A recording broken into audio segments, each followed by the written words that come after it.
नमस्कार, अस्सलाम वालेकुम। मेरा नाम रिजवान खान है। आज मैं आप लोगों को कर्ण पिशाचनी साधना के बारे में बताऊंगा। एक अनोखी साधना है कर्ण पिशाचनी साधना। इस साधना को कोई आम व्यक्ति संपन्न नहीं कर सकता। उसे विशेषज्ञों, सिद्ध गुरुओं, अघोरियों के मार्गदर्शन से ही सीखा जा सकता है। जिसने इस विद्या को किया है या इस विद्या का अनुभव किया है, केवल वही व्यक्ति इस साधना को कर सकता है और दूसरों को मार्गदर्शन दे सकता है। क्योंकि स्वयं के करने से इसके नकारात्मक परिणाम देखने को मिलेंगे। इसका उल्टा असर, विपरीत प्रभाव सबसे ज्यादा पड़ता है। इस साधना को सिद्ध करने के बाद साधक में वो शक्ति आ जाती है कि वो भूत, भविष्य और वर्तमान तीनों के बारे में पता लगा सकता है कि सामने वाला व्यक्ति क्या सोच रहा है, क्या करने वाला है, कौन है वो, कहां से आया, क्या नाम है उसका, उसकी सारी जानकारियां वो हासिल कर सकता है। जी हां, ऐसा वो कैसे कर सकता है, वो एक सवाल है। वास्तव में इसके नाम ही से स्पष्ट है कि साधना का प्रयोग जो करता है, यानी कर्ण पिशाचनी साधना, यानी इसमें कोई मनुष्य शक्ति नहीं है। इसमें है तो केवल पिशाच की शक्ति, एक ऐसी शक्ति जो आपको भविष्य में तीनों लोक के बारे में बताएगी। इस साधना की सिद्धि के पश्चात किसी भी प्रश्न का उत्तर, कोई भी प्रश्न हो, कर्ण पिशाचनी आपके कान में आकर जवाब देगी। अर्थात मंत्र की सिद्धि के पश्चात पिशाच आपके वश में हो जाता है। मंत्र की सिद्धि के वश में आई कोई आत्मा आपके कान में आकर सही सही जवाब बता देगी। मृत्यु के उपरांत एक सामान्य व्यक्ति अगर मुक्ति की न करे प्राप्ति, तो उसकी क्षमताओं में आश्चर्यजनक वृद्धि हो जाती है। पारलौकिक शक्तियों को वश में करने की यह विद्या अत्यंत गोपनीय और प्रामाणिक है। यह एक वाकई में भयंकर और अलौकिक शक्तियों से भरी हुई साधना है। मैं हर एक को यह चेतावनी देता हूं कि इसको कभी अकेले में आजमाने की कोशिश कभी ना करें, अन्यथा इसका असर आपके मन, मस्तिष्क और आपके सीधा शरीर पर पड़ेगा। हो सकता है कि इससे आपको बहुत बड़ा नुकसान हो। यह साधना आप अकेले में भूलकर भी ना करें। इस साधना का प्रयोग मजाक मस्ती में बिल्कुल ना करें। इस साधना को आप किसी सही गुरु के मार्गदर्शन में ही संपन्न करें। वो आपको बैठकर अगर इसकी पूरी विधि और विधान बताएगा, तभी आप इस साधना को करने का निश्चय करें। लेकिन एक आम आदमी इस साधना को नहीं कर सकता। जिस व्यक्ति को तंत्र, मंत्र, यंत्र का अगर ज्ञान है और अगर तंत्र मंत्र के कुछ रहस्य और नियमों को वो जानता है, अपने आप को रक्षा करना, बंदिश करना, रक्षा कवच करना, रक्षा खोलना, और अगर वो निर्भय है, डरता नहीं है, उसके दिल में भय नहीं है, अगर वो तंत्र मंत्र की कई साधनाएं कर चुका है और अगर वाकई में वो इस शक्ति को देखना चाहता है, सच्चे मन से वो इसका इस्तेमाल करना चाहता है, तो इस साधना को वो व्यक्ति जरूर संपन्न कर सकता है। अब सबसे पहले मैं आपको यह बता दूं कि इस साधना को सिद्ध कैसे किया जाता है। मैं आपको इसका पूरा विधान नहीं बताऊंगा। मैं आपको केवल गोपनीय बात, जो आपके लिए जानकारी के लिए महत्व रखती है, मैं केवल वही बातों को आपके सामने उजागर करूंगा। यह 11 दिन की साधना होती है। इस साधना को आप किसी अकेले कमरे में, बंद कमरे में, जहां कमरा आप साफ स्वच्छ करके रखा हो, आप एक सफेद कपड़ा बिना सिला हुआ या कुर्ता पजामा भी पहनकर बैठ सकते हैं। धूप, दीप, अगरबत्ती लगाकर उस कमरे को आपको पाक और पवित्र करना है। अपने गुरु की तस्वीर रखनी है। आपके इष्ट, चाहे आप किसी भी भगवान को, देवता को, खुदा को मानते हो, तो आपको उसको सामने रखना है, तस्वीर को। और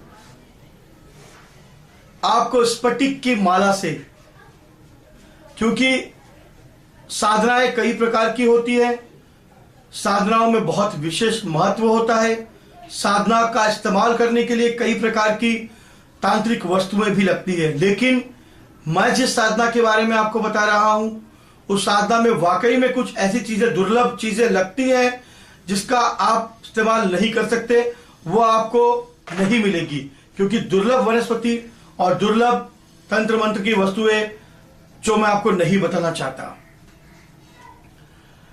केवल आप स्फटिक की माला से भी इसका जप कर सकते हैं।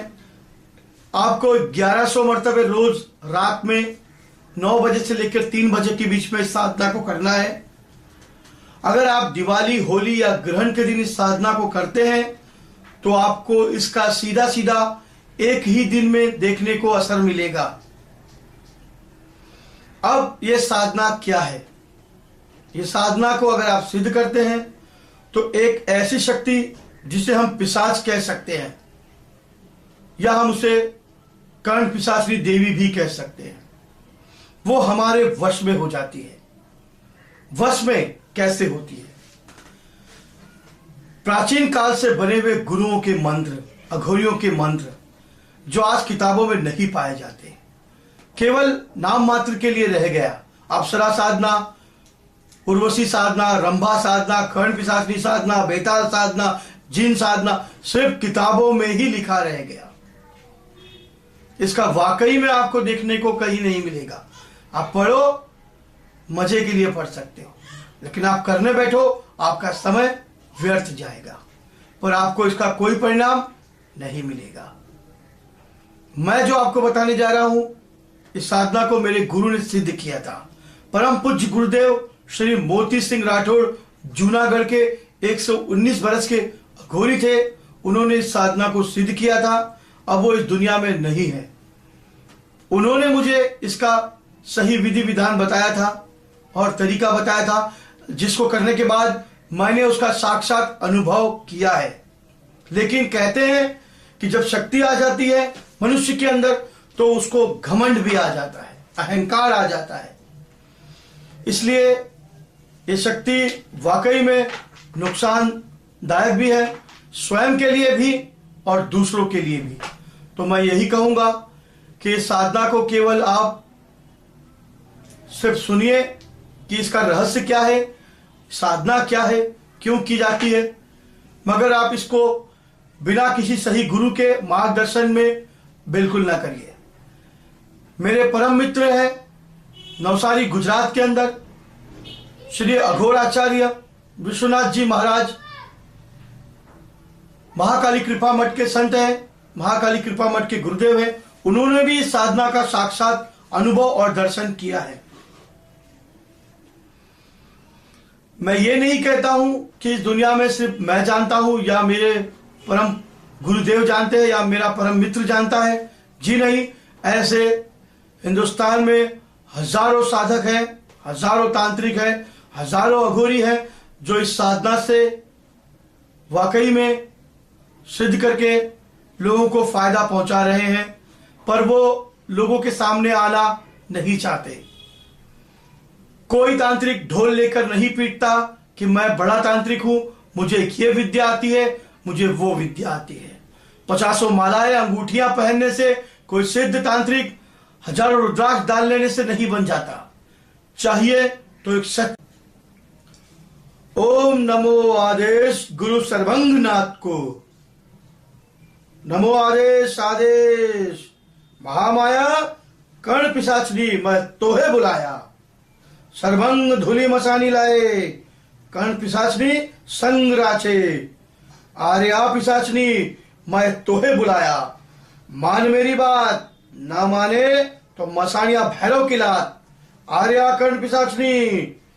इसी वक्त हाली हुजूर हाजिर न हो तो वीर मसानिया सर्वंगनाथ की लाख लाख दुहाई फिरे, शब्द साचा पिंड काचा, चलो मंत्र ईश्वरी वाचा। आकर खड़ी हो जाती है। पहला रूप मां का होता है, दूसरा रूप प्रेमिका का होता है, तीसरा रूप बहन का होता है। अब आपको सिद्ध होने के बाद जब वो आपके सामने खड़ी हो जाएगी, तब 11वें दिन वो आपसे पूछेगी कि आप मुझे किस रूप में अपनाना चाहते हो। अगर आपने कहा कि मैं आपको अपनी मां के रूप में अपनाना चाहता हूं, तो वह आपकी जीवित मां को मार देगी और उसकी जगह वो ले लेगी। उसके बाद अगर आपने कहा कि मैं आपको अपनी बहन के रूप में अपनाना चाहता हूं, तो वह आपकी सगी बहन को मार देगी और वो आपकी बहन का रूप ले लेगी, यानी उसके शरीर में नहीं प्रवेश करेगी और ना ही उसको मारकर वो जीवित हो जाएगी, मार देगी, लेकिन आपके सामने एक छाया की तरह अदृश्य नहीं दिखने वाली वो आपकी बहन बनके ही आपके साथ रहेगी। और तीसरा, वो आपकी प्रेमिका बनकर वो आपके सामने रहेगी, लेकिन वो आपके साथ शारीरिक संभोग जरूर करेगी। उसे आपको अपनी पत्नी का दर्जा देना होगा और आप उससे भूत, भविष्य और वर्तमान के बारे में पूछ सकते हैं, लेकिन आप ये समझते होंगे कि आपने उसको सिद्ध कर लिया तो वो आपकी गुलाम हो गई। जी नहीं, गुलाम उसके आप बन जाओगे, क्योंकि वो दो धारी तलवार है। अगर आपने उसके नियम पर, उसके बताए हुए रास्ते पर अगर आप नियम पालन नहीं करें, तो वो आपकी भी जान लेने के लिए नहीं हिचकिचाएगी, वो आपके भी प्राण ले सकती है। इसके लिए कर्ण पिशाचिनी साधना कोई एक मामूली साधना नहीं है, कोई आम साधना नहीं है। यह एक बहुत ही खतरनाक और अत्यंत प्रभावशाली साधना है, जिसे केवल गुरु मार्गदर्शन में ही करना चाहिए और सही विधि विधान नियम पालन पूर्वक करे तो वो साक्षात आपके सामने प्रकट होगी। आप केवल मात्र उसे नमस्कार करिए, हाथ जोड़कर प्रणाम करिए और सिर्फ उससे कहिए कि आप मुझे आशीर्वाद दीजिए कि मैं लोगों का जगत कल्याण कर सकूं, लोगों का भला कर सकूं। अगर आप उसे किसी गलत इरादे, मकसद या किसी के सामने दिखावा, बड़ा या मैं बड़ा बनने के लिए अगर आप उसको सिद्ध करने की कोशिश कर रहे हैं, तो यह आपकी भूल होगी, वो आपके सामने कभी नहीं आएगी। कर्ण पिशाचिनी साधना केवल जनता के कल्याण के लिए, लोगों के भले के लिए, हित के लिए ही की जाती है। और अगर आप, जैसे किसी का बच्चा घूम गया है, किसी का कोई घूम गया है, या कोई कुछ करने वाला है, किसी ने कुछ कर दिया है, हमें बहुत सारी बातों का ज्ञान वो देगी, लेकिन उसके बदले हमसे वो बहुत कुछ ले भी लेगी। मैं केवल आपको ये सिर्फ बात, आपको एक जिज्ञासा, एक आपको उस कर्ण पिशाचिनी का विषय, आपको कर्ण पिशाचिनी का एक महत्व, उसके बारे में जो आज तक एक राज था, गोपनीय था कि ये सिद्ध करने से ये होता है। मैंने देखा है काफी लोगों को, सुनते कुछ नहीं है, बस किताबों में पढ़ लेते हैं, साधना करने के लिए बैठ जाते हैं, उसका नतीजा कुछ नहीं मिलता। और अगर मिल भी गया तो या तो वो पागल हो जाते हैं, या फिर बीमार, या कोमा में, पैरालिसिस, लकवा मार